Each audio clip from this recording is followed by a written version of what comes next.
नया IBN 7 हौसला है। नमस्कार, आपके साथ मैं हूं तेजस्वी चंडोक नैयर। आइए शुरुआत करते हैं सुपर 50 बुलेटिन की। दिल्ली पुलिस ने तुर्कमान रोड रेज कांड के चौथे आरोपी को गिरफ्तार कर लिया है। चौथे आरोपी का सलीम नाम है। ये मुख्य आरोपी अमीम पहलवान का भतीजा है। इस झगड़े में सलीम का अहम रोल था। शहनवाज की सबसे ज्यादा पिटाई इसी ने की थी। पुलिस ने इसकी एक कार भी बरामद की है।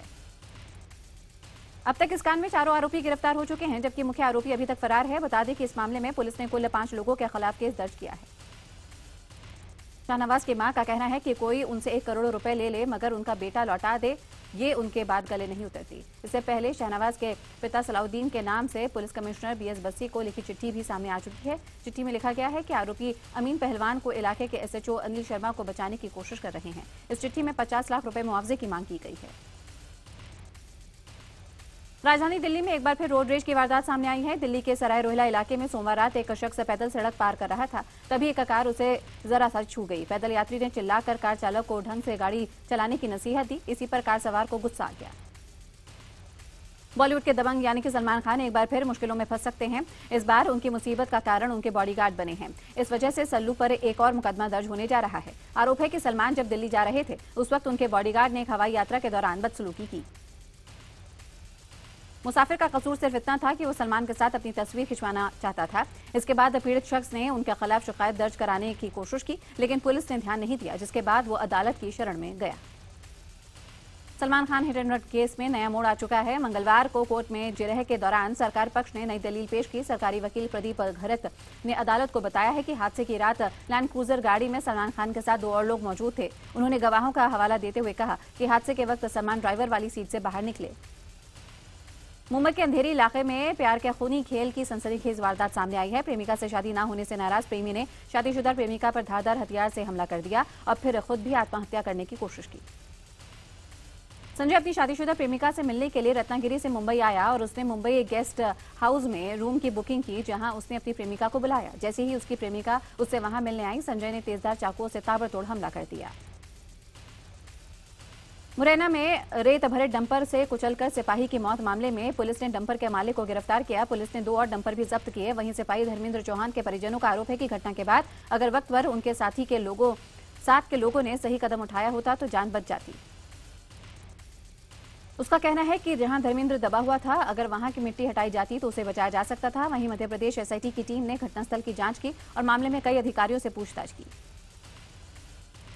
चित्तूर में कथित चंदन तस्करों को मुठभेड़ में मार गिराए जाने के मामले में राष्ट्रीय मानवाधिकार आयोग ने आंध्र प्रदेश पुलिस को नोटिस जारी किया। मानवाधिकार आयोग ने आंध्र प्रदेश के मुख्य सचिव और DGP को नोटिस जारी कर जवाब मांगा है। बता दें कि इस एनकाउंटर पर सवाल उठने लगे हैं। कहा गया है कि मारे गए सभी लोग तस्कर नहीं थे।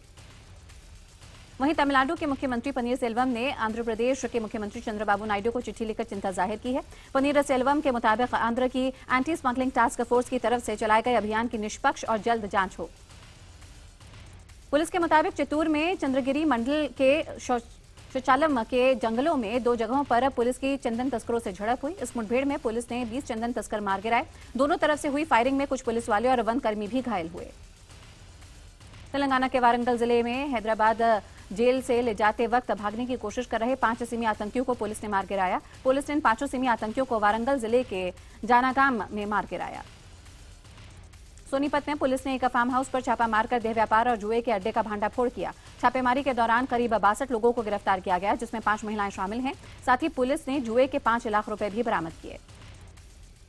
बताया जा रहा है कि फार्म हाउस कांग्रेस के पूर्व विधायक जयेशराज दीवान का है। गिरफ्तार लोगों ने पूर्व विधायक जयेशराज दीवान का बेटा भी शामिल है। जयेशराज दीवान को 2 बार कांग्रेस के विधायक पद पर देखा जा चुका है। यूपी के संभल जिले में एक प्रेमी ने ही अपनी प्रेमिका की हत्या कर दी। युवती का नाम इमराना है। आरोपी प्रेमी ने अपने दोस्त के साथ मिलकर इमराना की उसके ही दुपट्टे से गला दबाकर हत्या कर दी और उसकी लाश को कुएं में फेंक दिया। मध्य प्रदेश के खंडवा में पुलिस हिरासत में लिए गए एक युवक की थाने में ही मौत का मामला सामने आया। युवक ने थाने में ही फांसी लगा ली, जबकि परिवार का कहना है कि युवक की मौत पुलिस की बेरहमी से हुई है। राजस्थान के जयपुर से लापता हुई 13 साल की बच्ची के मामले में पुलिस ने खुलासा किया है कि खुद बच्ची ने ही अपने अपहरण की साजिश रची थी। पुलिस का दावा है कि बच्ची का रिजल्ट आने वाला था और नंबर कम आने के डर से वो दूध लेने के बहाने घर से बाहर गई और फरार हो गई। यहाँ तक कि उसी ने रतलाम का टिकट भी खरीदा था। लेकिन जब इस बच्ची को अपने माता पिता की याद आई तो उसने ये एक नई कहानी रची और अपहरण का आरोप 2 युवकों पर लगा दिया। लेकिन फिर सीसीटीवी फुटेज सामने आने के बाद बच्ची ने अपनी गलती को स्वीकार कर लिया। बिहार के दानापुर में एक छात्रा से छेड़खानी करने का 2 युवकों को भारी जुर्माना देना पड़ा। छेड़खानी करते वक्त स्थानीय लोगों ने 2 युवकों को पकड़ लिया और फिर उनकी जमकर पिटाई की और फिर पिटाई करने के बाद दोनों के सर मुंडवा दिए। भीलवाड़ा में एक महिला की गला काटकर हत्या कर दी गई। महिला का शव एक दुकान में मिला और दुकान अंदर से बंद थी। महिला पेशे से टीचर है। दरअसल महिला का दुकान के ऊपर ही घर था। आतंकी हमलों के बाद राज्य के मुख्यमंत्री मुफ्ती मोहम्मद सईद ने दिल्ली आकर प्रधानमंत्री नरेंद्र मोदी और गृह मंत्री राजनाथ सिंह से मुलाकात की। मुलाकात के बाद मुफ्ती ने बताया कि राज्य के ताजा हालात कैसे हैं।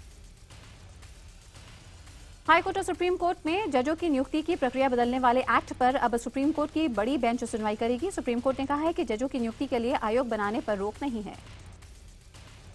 एनजीटी ने दिल्ली, हरियाणा और उत्तर प्रदेश के प्राधिकरणों से सड़क पर चलने वाली 15 साल से ज्यादा पुरानी पेट्रोल गाड़ियों के बारे में भी जानकारी मांगी है। ये जानकारी एनजीटी ने एनसीआर में हवा की गुणवत्ता को लेकर दाखिल याचिका के बाद मांगी है। इस याचिका में एसी गाड़ियों पर बैन की मांग की गई है जो ज्यादा प्रदूषण फैलाती हैं। मंगलवार रात महाराष्ट्र के मुख्यमंत्री देवेंद्र फडणवीस ने शिवसेना अध्यक्ष उद्धव ठाकरे से मुलाकात की। ये मीटिंग उद्धव के घर मातोश्री में हुई। सूत्रों का कहना है कि विधानसभा के उपचुनाव को लेकर दोनों पार्टियों में बातचीत हुई। मंगलवार को सरकार की तरफ से आम आदमी के लिए 2 राहत भरी खबरें हैं। प्रधानमंत्री नरेंद्र मोदी के आवास पर हुई कैबिनेट बैठक में सरकारी कर्मचारियों के महंगाई भत्ते में 6% की बढ़ोतरी का फैसला किया गया है। महंगाई भत्ते में 6% की ये बढ़ोतरी 1 जनवरी 2015 से प्रभावी होगी। साथ ही कैबिनेट ने रियल एस्टेट रेगुलेशन बिल को भी हरी झंडी दिखा दी है। बिल के मुताबिक रियल एस्टेट रेगुलेशन अथॉरिटी का गठन किया गया है। अब बिल्डरों की मनमानी नहीं चलेगी और ग्राहकों को समय पर घर मिलेगा।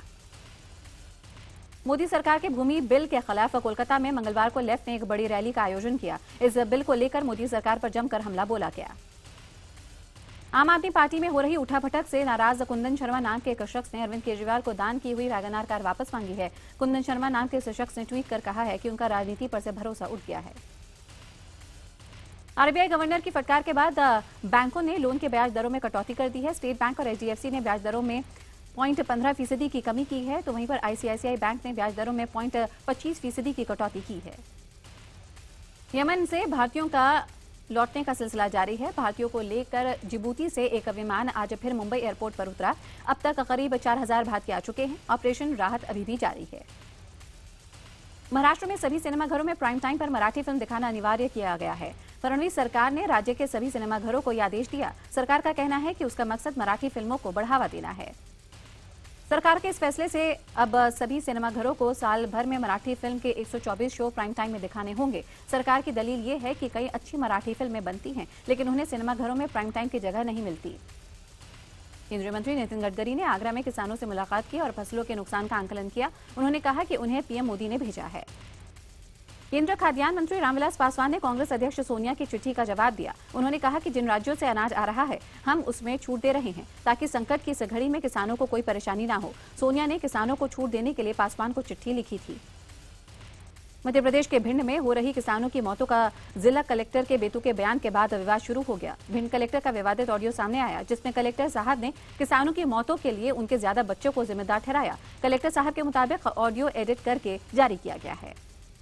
किसानों की मौत पर बेतुके बयान से विवाद में आए भिंड के डीएम को मध्य प्रदेश सरकार बचाने की कोशिश कर रही है। डीएम के विवादित बयान के बारे में जब IBN 7 संवाददाता मनोज शर्मा ने कैबिनेट मंत्री नरोत्तम मिश्रा को ये ऑडियो सुनाया तो उन्होंने इसे नजरअंदाज किया। नागरिक उड्डयन मंत्री अशोक गजपति राजू ने विमान में अपने साथ माचिस ले जाने वाला बयान देकर विवाद पैदा कर दिया। उड्डयन मंत्री के मुताबिक एक मंत्री होने के नाते उन्हें माचिस या लाइटर रखने से कोई परहेज नहीं और उनकी कोई जांच भी नहीं कर सकता। राजू के मुताबिक आखिर माचिस सुरक्षा को लेकर कोई खतरा कैसे हो सकता है। मेघालय के जैंतिया हिल्स जिले में 14 मजदूरों की संदिग्ध हालत में मौत हो गई।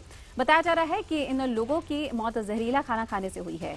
हालांकि पुलिस पोस्टमार्टम रिपोर्ट का इंतजार कर रही है। पुलिस के मुताबिक एक ठेकेदार इन मजदूरों को मेघालय लेकर गया था। छत्तीसगढ़ में बीजेपी के राज्यसभा सांसद रणविजय सिंह जुदेव के भाई विक्रमादित्य पर जमीन विवाद के चलते हत्या की कोशिश का केस दर्ज हुआ। आरोप है कि विक्रमादित्य ने जशपुर में निजी स्कूल के संचालक परमेश्वर गुप्ता से पहले मारपीट की और इसके बाद उन पर अपनी पजेरो कार चढ़ा दी। बीजेपी सांसद रणविजय सिंह के भाई विक्रमादित्य सिंह जुदेव पर हत्या का केस दर्ज होने के बाद कांग्रेस ने उन पर कड़ी कार्रवाई करने की मांग की है।